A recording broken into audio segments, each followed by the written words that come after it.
Welcome to Southern Maryland Focus. I'm Sharon Bell, your host. With me today is Viki Volk, president of St. Mary's Community Development Corporation. Hi, Viki. How are you today? Hi, I'm fine. Thank you for having me. Yeah, it's great. Glad you're here. So we're going to be discussing several things. First is, what is CDC? The Community Development Corporation has a mission that it would like to leverage public and private money. It can do that as a 501c3 and build infrastructure in the communities with the goal of boosting economic development. So to really function as the community's developer. And we can do that by blending, as I mentioned before, private funds as well as public funds. So grants, donations, government help, really any kind of monies. So what exactly does CDC do? We're concentrating a great deal in Lexington Park, which is our most populated community within St. Mary's County. And we think that art will bring people into Lexington Park. And that's a goal, to get more people to come to Lexington Park. And if you boost more people there, you improve the property values, you improve investment, and you bring stronger economic development. And community development corporations and other similar types of organizations across the nation have discovered art will do that. Right. And we've had some great successes with it. How long has CDC been operating? The St. Mary's County created the Community Development Corporation in the mid-'80s, as many communities across the nation did. And it was handled as a county ad hoc agency until 2014, which it then spun off into a standalone 501c3 nonprofit. But we still do partner with county and state and, if we can, federal governments. But we're not any longer under the umbrella of government. Okay. So, so you do a lot of fundraisers, and I know you recently had a fundraiser this past We had spring. our Cherry Blossom Festival. Very successful. Yes, it was. It was exciting. It's our major project for art is creating an arts park out of some abandoned property in Lexington Park, right across from Gate 2 at NAS Pax River. Mm-hmm. And we held the Cherry Blossom Festival because there are nearly 200 cherry trees on this property, similar to the ones that, in fact, the same species as the one at the tidal basin in Washington, Wow. D.C. Were they in bloom at that time? They were in bloom 1 week before, Uh-huh. full bloom. And that was when the Mid-Atlantic Disc Golf Association also held a event, I guess, it would be a sporting event. A conference. Oh, really? Yeah. Oh, right wow. there. And it's the whole Mid-Atlantic region. They have almost 75 participants.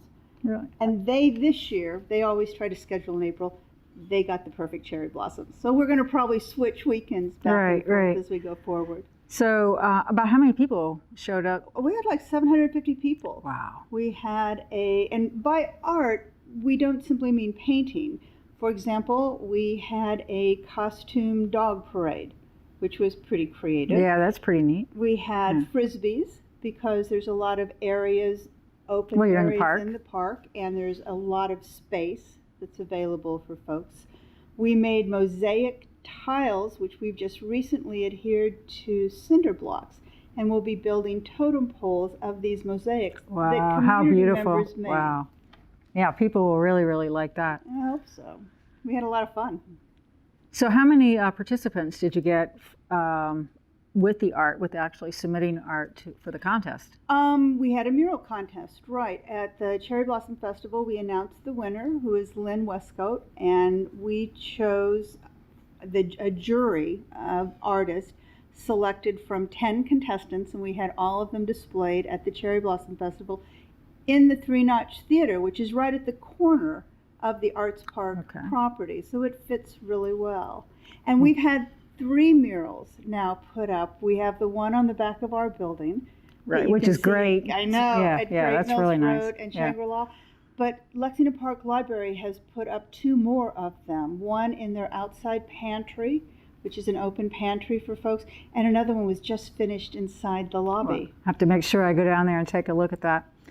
When we return, we're going to be talking about energizing Lexington Park and how CDC is going to develop Lexington Park. Come to the 15th Annual Riverside Wine Fest at Sauderly October 7th and 8th, celebrating the very best regional wineries in the beautiful setting of 17th century Sauderly Plantation. Enjoy spectacular views as you sample the wines of nearly 20 Maryland wineries, as well as craft beers and delicious local food. Winefest is moving up to our historic core. Discover history with wine in hand in front of the 1703 Plantation House. Come to the 15th Annual Riverside Wine Fest at Sauderly October 7th and 8th. Thanks for returning to Southern Maryland Focus. I'm here with Viki Volk from St. Mary's Community Development Corporation, also known as CDC. And we are discussing energizing Lexington Park and how Lexington Park is hoping to develop an arts park. Yes, we are on the old Lexington Manor property.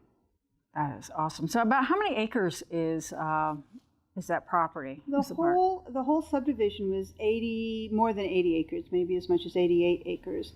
And the lower 50 is a disc golf course, which is beautiful. The roads are the existing roads from the subdivision, and they're not smooth. You wouldn't be able to take a tricycle on them, but you certainly can bicycle on them and walk. Then the upper 35 acres, it really hasn't been in use at all. There's much too thick of a vegetation along the edges where there's nuisance. Right. Not even crime so much, just nuisance activity. There's underage drinking, and the police can't get back there. So right. One of our big deals will be to open that up with a pedestrian and a bicycle.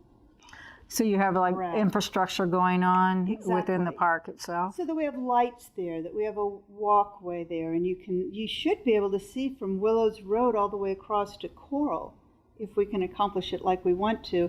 And we think that in and of itself will be just a huge neighborhood improvement. And then in addition to that, make it a venue so that there are creative activities there. Yeah. So with the disc golf, is that open to the public or is that a private? No, it's open, and I think you can join. And they were wonderful participants in the Cherry Blossom Festival. And next year they're going to set up a mini course and actually teach people how to play. Because I know it looks that will like go over well. Golf. Yeah, but there's regulation. It's a deal. I mean, there really was, and there is every year, a big cherry blossom.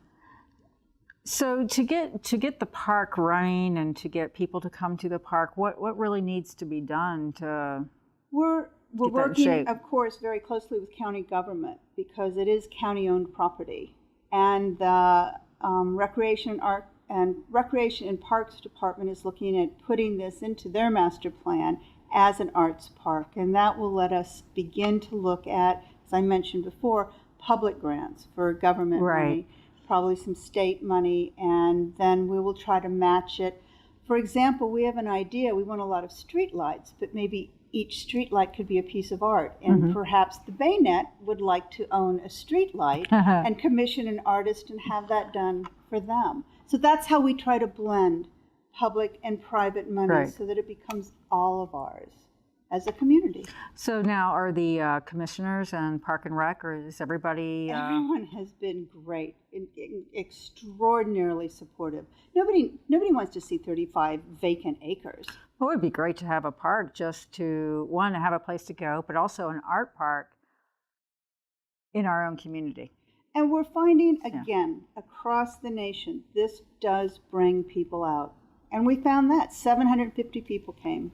Right, and you didn't have no advertising. Yeah, you had no funding, so basically word of mouth. And we just, a few vendors were there, a few sponsors were there, but we didn't really know how the public would take it, so we kept it low key. We are hoping to be nowhere near low key in 2018. Do you have any plans for any other fundraisers coming up, or?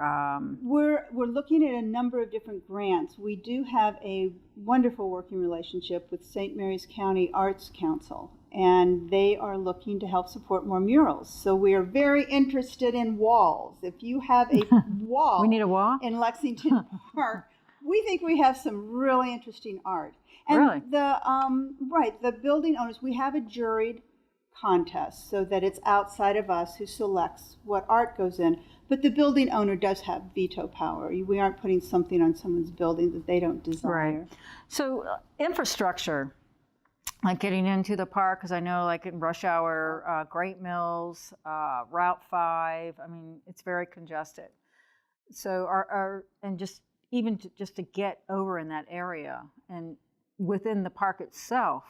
Roads are a big deal. Roads. One of our projects, we have 4 ongoing projects now. We have the Arts Park and the mural projects. We're also building a connector road into a small community, Colony Square, excuse me. Now, Colony Square, that's in California, correct? Colony Square is it's right across from the Lexington Park Library. It's a very small little group of townhouses. Yeah. We'll make a connector road so that it's easier to travel through, which typically makes the community safer, which reduces blight, raises property values. Those are our goals.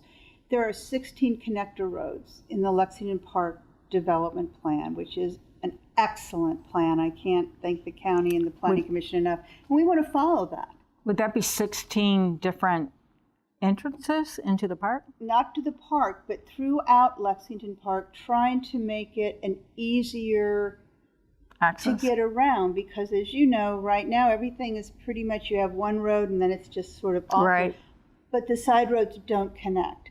So what the development district plan did is look at how many small roads could we put in so existing roads will connect. Right. And that's what we're trying to follow. How can we work with what is there and make it work better for everyone? Okay. When we return, we are going to talk about how the infrastructure can be achieved in Lexington Park. Lexington Park. On Point Pressure Cleaning will make your outdoor surfaces look like new. Revitalize your house, deck, fence, porch, sidewalks, patios, or dock, and protect your investment with a professional wash from On Point Pressure Cleaning.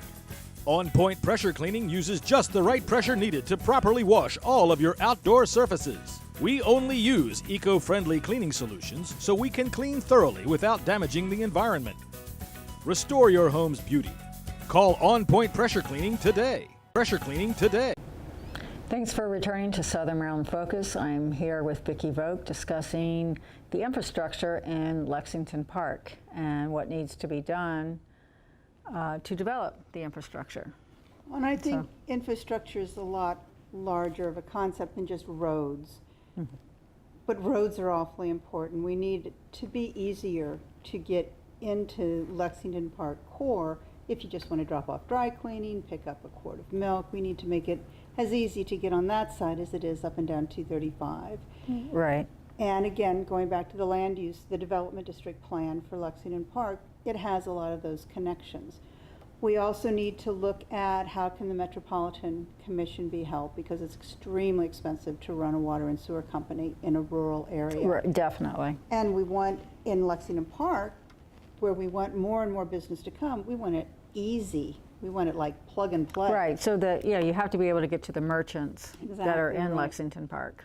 And then we've got to keep the stock of what exists there up. And this year, St. Mary's County was incredibly fortunate. It won 3 developers have looked to Lexington Park as it is for tax credits to build or rehab properties. And the 3 winners from here were Lex Woods, which will get a really big renovation, Queen Anne Apartments, which is so pivotal in the middle of Great Mills Road. Now, Lex Woods is where? Lexwood is behind the U-Haul, the new U-Haul. Okay, off of Great Mills Road and down with the Head Start program down that road. Queen Anne is in front of Checkers. It's right there at Checkers, right next to Checkers on Great Mills Road, and also in the back abuts the new library, Lexington Park Library. Yes. So that's a really nice campus that it creates.